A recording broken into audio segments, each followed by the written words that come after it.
नमस्कार दोस्तों, आपके अपने YouTube चैनल पे आपका बहुत बहुत स्वागत है। दोस्तों, आज मैं यूनिट 7 को political science UGC net political science के सिलेबस के अकॉर्डिंग यूनिट 7 का जो टॉपिक है, मेन मेन पॉइंट है जो एग्जाम में एक्सपेक्टेड है, उससे उसको मैं लाई हूँ, उस क्वेश्चन को मैं लाई हूँ जो आप लोग को रिवीजन करने में 10 क्वेश्चन लाई हूँ जो बहुत इंपॉर्टेंट लाई हूँ और इसको याद कर लीजिए।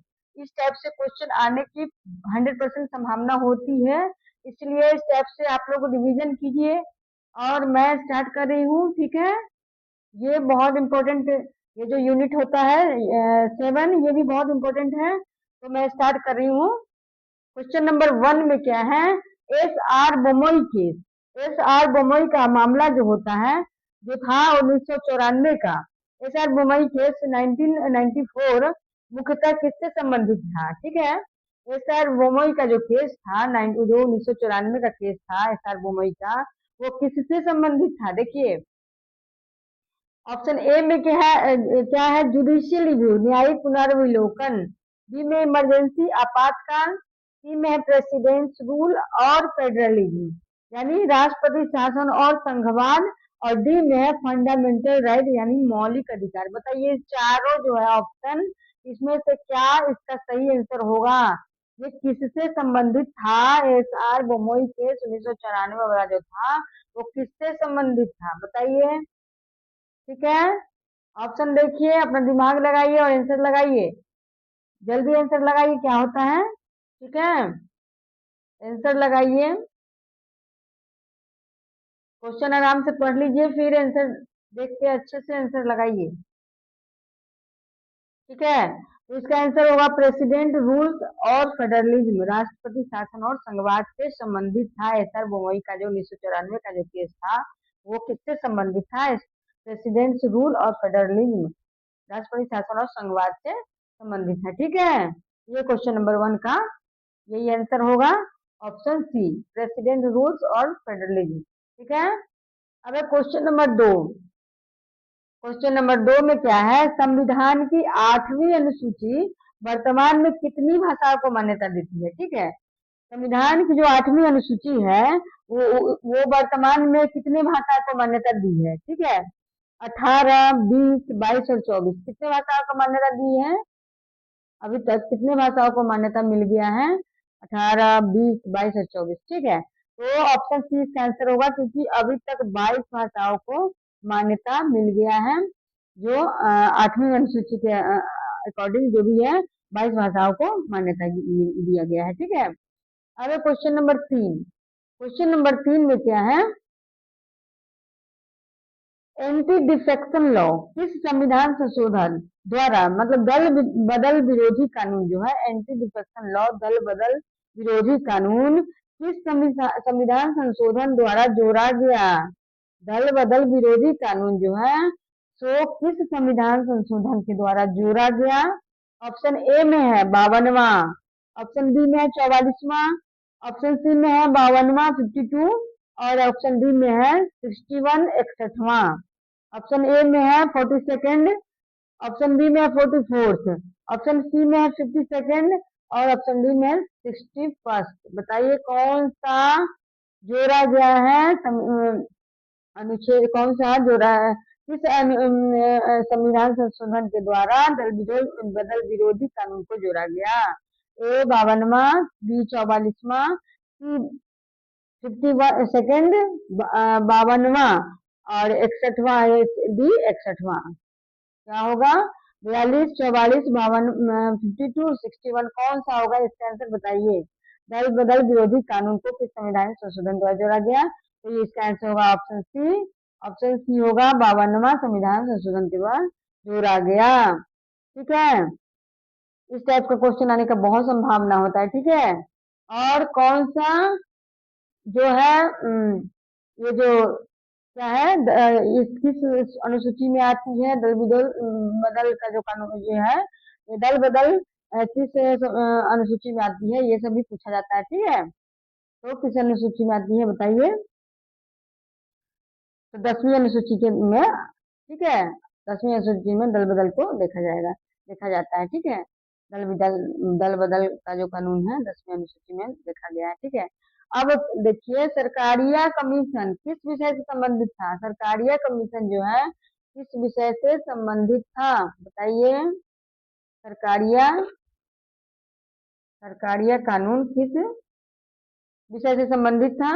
पहला है इलेक्ट्रॉल रिफॉर्म माने चुनाव सुधार, बी में है सेंट्रल स्टेट रिलेशन केंद्र राज्य संबंध, तीसरे में है सी में है जुडिशियल रिफॉर्म न्यायिक सुधार, और डी में है पंचायती राज। ठीक है, ये चार ऑप्शन है, जो बताइए कि चार ऑप्शन में सरकारिया कमीशन से कौन सा ऑप्शन संबंधित है। चुनाव सुधार, केंद्र राज्य संबंध, न्यायिक सुधार और पंचायती राज, कौन सा संबंधित है बताइए। ठीक है, अच्छे से क्वेश्चन को पढ़िए और आंसर लगाइए कौन सा होगा। ठीक है, तो इसका आंसर होगा बी होगा ऑप्शन सेंट्रल स्टेट रिलेशन केंद्र राज्य संबंध से संबंधित था सरकारिया कमीशन। ठीक है, केंद्र राज्य से संबंधित था। क्वेश्चन नंबर 5 में क्या है, क्वेश्चन नंबर 5 में देखिए भारत में समवर्ती सूची की प्रेरणा किस देश से ली गई।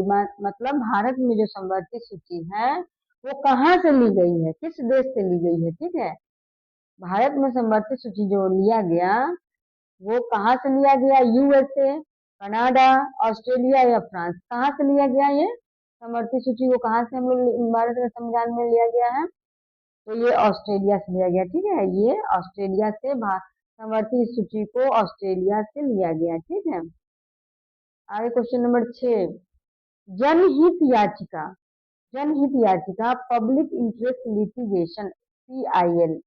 ठीक है, पीआईएल जो है पब्लिक इंटरेस्ट लिटिगेशन जनहित याचिका के विकास में किस न्यायाधीश का प्रमुख योगदान माना जाता है। ये बहुत इंपॉर्टेंट क्वेश्चन है। ठीक है, बहुत वीवीआई है, इस टाइप से क्वेश्चन हमेशा देखा जाता है। तो जनहित याचिका के विकास में किस न्यायाधीश का प्रमुख योगदान माना जाता है बताइए। ऑप्शन ए में है M Hidayatullah, M Hidayatullah option A में है, बी में है पीएन भगवती, बी में क्या है पीएन भगवती, सी में है वाई वी चंद्रचूड़, सी में क्या है वाई वी चंद्रचूड़, और डी में है एम सी छागला। तो बताइए चारों में से कौन सा होगा।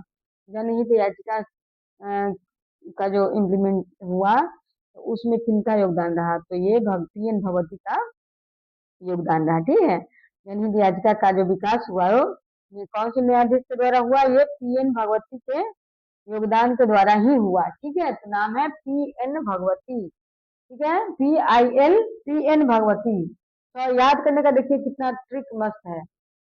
पीआईएल किसके योगदान से हुआ, तो ये पीएन भगवती के योगदान से हुआ। ठीक है, P for PN Bhagwati, P for PIL. ठीक है, अच्छे से याद हो जाएगा पीआईएल। ओके, अब है क्वेश्चन नंबर 7।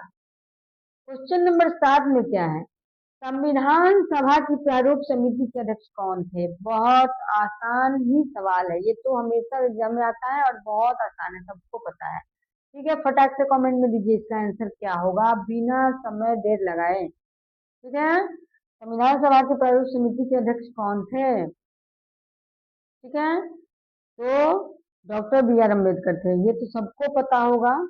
ऐसे ऑप्शन में देख लीजिए जवाहरलाल नेहरू भी है, अम्बेडकर, डॉक्टर राजेंद्र प्रसाद और सरदार पटेल। तो इसमें इसका आंसर होगा डॉक्टर बी आर अम्बेडकर कौन थे, संविधान सभा के प्रारूप समिति के अध्यक्ष थे। ठीक है, अब क्वेश्चन नंबर 8, क्वेश्चन नंबर 8 में देखिए क्या है।